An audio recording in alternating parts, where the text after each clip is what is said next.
Bom, pessoal, a gente vai dar aqui mais alguns exemplos, tá? De funções contínuas.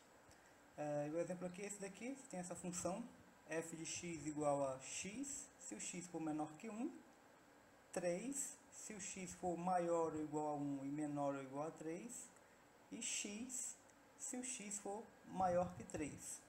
Bom, uma maneira de verificar se essa função aqui é contínua é observando o gráfico dessa função. Bom, como é que é o gráfico dessa função? A gente vai simplesmente fazer o gráfico, né, com base no que ele está dando aqui. Então, a gente está dizendo que o f de x é x. Só que f de x igual a x, certo? É justamente o gráfico, né, da função f de x igual a x é essa bissetriz aqui do primeiro e terceiro quadrante, tá? Então, essa bissetriz. Se ele tivesse dito apenas isso, f de x igual a x, seria isso. Só que nós temos essas restrições aqui, né? X menor do que 1, tá?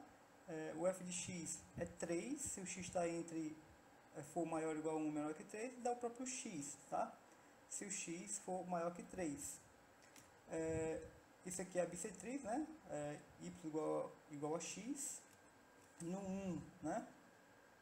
Eu estou pegando o 1 porque ele está falando aqui do 1 aqui, tá? O 1 e o 3, né? São os pontos que ele está dando aqui como condições, tá? Então, no 1, né? Isso aqui vai ser 1 também.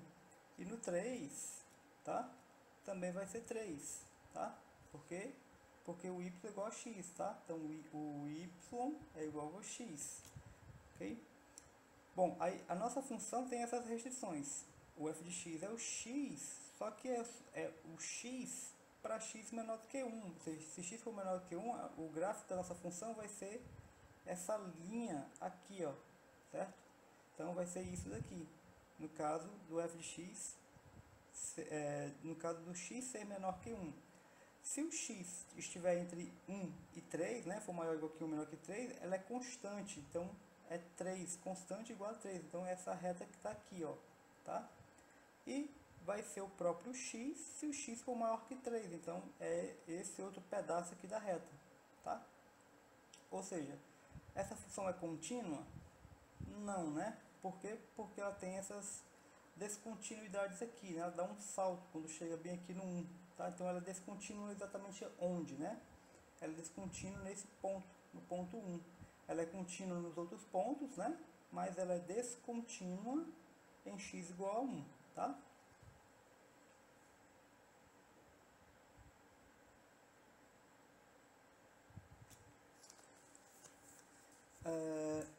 Temos mais um exemplo aqui, que é o seguinte, né? Ele pede para determinar os valores de a e b que tornam essa função aqui contínua em toda a parte. Então, é dada essa função, f de x é igual a isso daqui, x2 menos 4 sobre x menos 2, se o x for menor que 2, f de x é igual a ax2 menos bx mais 3, se o x for maior ou igual a 2, menor que 3, e 2x menos a mais b se o x for maior ou igual a 3.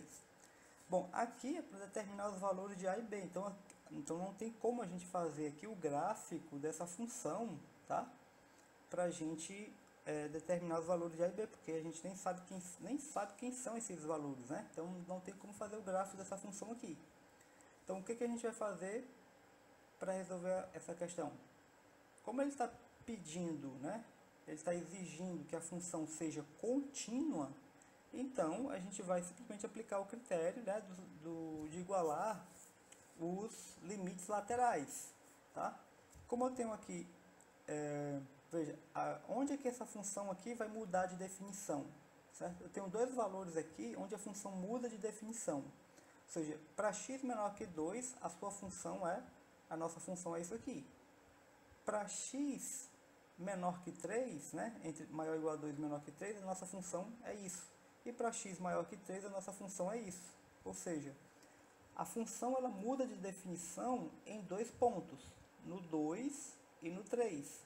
Então, veja, nós temos basicamente que analisar a continuidade da função nesse ponto, no 2, e nesse ponto, que é justamente os pontos problemáticos aqui, certo?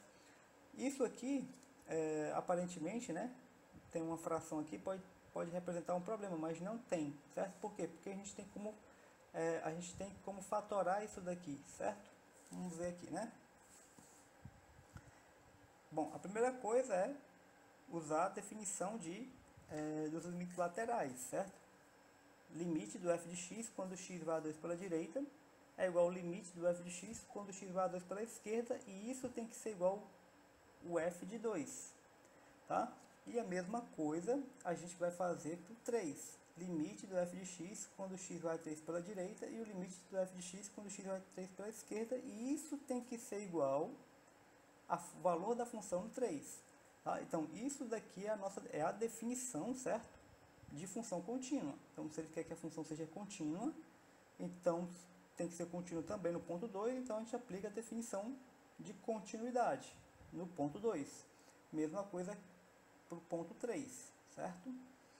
Bom, se a gente aplicar aqui, ó, o que vai ser a função quando x vai a 2 pela direita, ou seja, só voltar aqui um pouquinho, 2 pela direita, ou seja, maior do que 2, né? Então a nossa função é isso, ó, ax2 menos bx mais 3. Então, vamos ficar com limite de ax2 menos bx mais 3, x tendendo a 2 para a direita. E aqui, né, é bem simples, é simplesmente aplicar aqui o 2 aqui no lugar do x, né? Então, isso aqui vai ficar quanto? 2 aqui ao quadrado vai ficar 4, 4a, 2 aqui, 2b, mais 3. Vai fazer a mesma coisa aqui, certo? No limite do f de x quando x vai a 2 pela esquerda, e pela esquerda dá isso. Agora, veja, aqui eu tenho, no numerador, né, eu tenho x2 menos 4. x2 menos 4, isso aqui você pode fatorar, tá? Como sendo x menos 2, x mais 2. Aqui a gente pode cortar, né? Cancelar o x menos 2 com x menos 2, e aí você fica com x mais 2. E agora ficou simples, né? Só jogar o 2 aqui e verificar que isso vai dar 4. Bom, mas aí nós temos ainda o f de 2. Quanto é que dá o f de 2? Tá? O f de 2, na verdade a gente nem vai precisar, porque se você reparar, quanto é que dá aqui o f de 2? O 2 é aqui, né? Ó. Então a gente vai substituir o 2 bem aqui, que é justamente onde a gente já fez a conta, né? Vai ficar 2 ao quadrado dá 4, 4a menos 2b igual a 3. Então, ou seja, fica a mesma coisa que a gente já tinha obtido, certo? Então, nesse caso, não precisa fazer o f de 2 aqui, ok? Que a gente já tinha feito. Agora, então, é só igualar isso daqui com isso, né? 4a menos 2b mais 3 igual a 4. Então, a gente tem aqui já uma equação, certo? Para a gente poder trabalhar com ela. Agora, a gente vai fazer a mesma coisa aqui com os limites, né? Onde x tende a 3, pela direita e pela esquerda. Bom, aqui eu só simplifiquei mais um pouco, né? Passei o 3 aqui para esse lado, então ficou 4a menos 2b igual a, passo o 3 para cá, 4 menos 3 dá 1, certo? Vai fazer a mesma coisa aqui pela direita, quando o x tende a 3 pela direita, então vai ficar isso, né? A nossa função, quando o x tende a 3 pela direita, né? Só voltar aqui um pouquinho, para a gente retornar aqui, 3 pela direita é isso daqui. Aliás, é isso aqui, x maior que 3, né? Então vai ficar 2 vezes x menos a mais b, tá? Então 3 pela direita, 2x menos a mais b, x tende a 3 pela direita. Então aqui vai ficar um 3 aqui, vai ficar 6 menos a mais b. Quando x vai a 3 pela esquerda, nós temos esse valor aqui, né? Essa expressão aqui, ax2 menos bx mais 3. Boto 3 aqui, vai ficar 9 menos 3, 9a menos 3b mais 3. E aí, só igualar, tá? Se você for tentar fazer o 3, né? O f de 3, tá? Vai dar justamente esse mesmo cara aqui, ó, tá? E aí não precisa, né? Só iguala essas duas, tá? E aí você vai ficar com essa equação aqui. Agora nós temos duas equações, né? Essa equação aqui, que foi conseguida com os limites, né? Com x tendendo a 2, e agora essa. E agora é só resolver essa equação aqui, certo? Vocês podem fazer aí. Você vai achar a igual a b igual a 1 meio, tá? Então esses valores aqui, né? Ou seja, o valor a é igual a b igual ao meio, são os valores que a gente tem que atribuir para a e para b para que a nossa função seja contínua, tá ok? Bom, depois nós voltamos aí com mais exemplos. Valeu, gente!